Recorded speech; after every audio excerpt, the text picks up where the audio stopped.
So you and DJ Self used to be in a rap group together when you guys were young, right?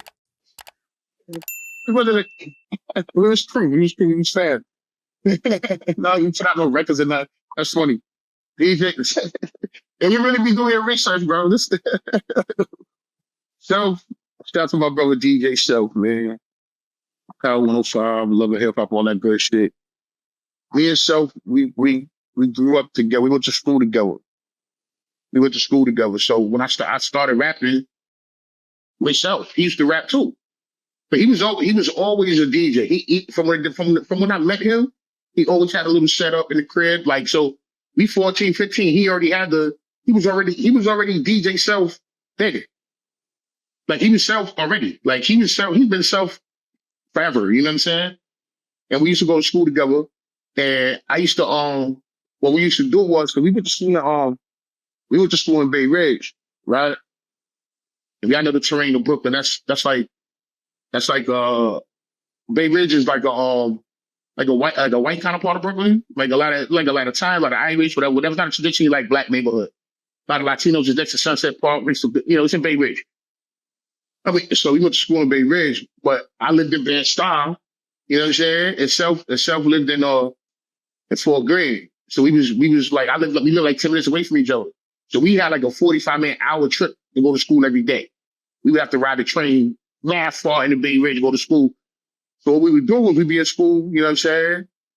And then we would like freestyle on the train after school, just rhyming and shit. And then we would go to his crib and he get in the turntable and we would just fucking freestyle about what happened in school. Like stupid shit, you know what I'm saying? We would battle each other, we would round, and we would just fucking record for hours. We would fucking record. He'd be on the turntable, just playing all these beats, and and that's how I started. I started rhyming with, pet parties and shit like that. You know what I mean? So like I started rhyming with Self. And Self is actually dope too. He was actually a good rapper at the time. You could tell Self is really talented, right? But because of Love and Hip Hop, a lot of people try to play him out. But you know what I mean? But it's like the talent is there though. It's just that, because he's associated with that, it's like people are like, oh, he corny or something like that. But he's like tied to a lot of people, like even 50. Bro, Self is a very important figure in this New York City hip hop scene. Yeah, that's my brother. I'm gonna have to call him in a minute. You know what I'm saying? Lean on him a little bit. That's my brother. It's funny, but yeah. So we used to we used together every day, just rhyming after school. I'll go to the crib. Like the first show I did, he used to put all my show tapes together for me, all my music together for me. We was tight for years, man. That's still my mans and all that, but we was tight for years. We went to school together, bro. You know what I mean? Like, when he started getting like real club gigs and shit like that. And when we was still young in the era before Serato and shit like that, if I wanted to go to a party, I'm like, yo, you DJing? You said I'm gonna carry a crate, son. So I fucking meet up with him and carry a crate just so I'm getting a party for free. It's like that's my man like that. Like when we had to carry tapes of records and all of that shit. Like I would carry the crates going to party, you know what I'm saying? You know what I mean? But Self is my guy. That's my man, bro. Self is me and Self got a lot of history. It's a lifelong friend. You know what I'm saying? It's funny, I remember when he told me he was gonna be on Love and Hip Hop. I remember that day. Actually, the day we was doing we did a memorial show for PH. And it was right after son had died and all that. And we did a big show at the spot called Santos Party House, which is like downtown Manhattan, down the block from the Tombs and all that, from the lockup and all that. And we was and I was in Power 105 right down the block. So he was either coming or going to or from the radio station. You know what I'm saying?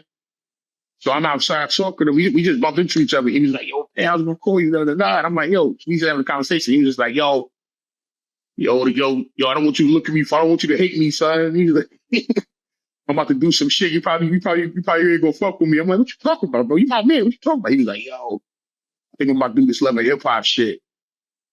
And I was like, what? I'm underground. Like, yeah, I mean, I don't give a fuck about. I don't give a fuck about the radio. I do me, son. I do me. I live in my own fucking bubble, and I make good for myself in my bubble. Like anything else, whatever. I don't give a fuck. He's like, y'all want to do one of hip hop. I was like, yeah, what? I was like, yeah, I'm about to do this love of hip hop shit. What you think? And it's funny because I don't think I think he expected a different response. Like I was like, yo, fuck out of here. I'm like, yo, bro. I was like, yo, son, I'm like, that's a good look, bro. You can flip that to some other shit, bro. You gonna have more eyes than ever. Like you already lit off the radio, but now you're gonna have the largest radio market in the world that already know you. And now you're gonna be on one of the largest franchise television shows, regardless of what the subject matter is. Like nigga, you lit. Like I was like, yo, guys, do that shit. He was like, and it's funny, I guess he thought I was gonna be like, yo, like try to shun him. I'm like, yo, bro, nigga, do that. Get all the bags, bro. Get all of the bags. Like my thing is, yo, entertainment, bro. These motherfuckers compromise themselves for nothing. When I say he compromised himself, but when I say motherfuckers do shit for nothing, like play themselves and embarrass themselves for shit. Like you up there, you got a brand, you got a legacy. Like, yo, bro, get that bag, bro. You know what I'm saying? He helped introduce motherfuckers to Cardi. Like, bro. Like my man stamped is official, bro. You know what I'm saying? He told me I rap about chicken spots too much.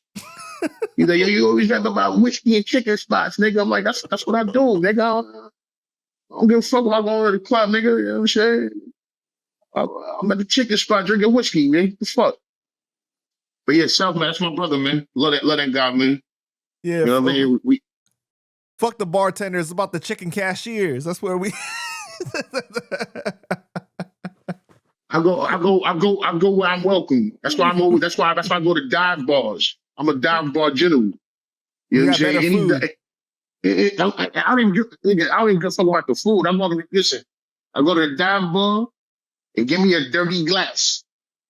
And keep filling up the shit. Yo, when I order a drink, don't give me another glass. Just keep pouring in the same fucking glass. I'm gonna go on the dive bar.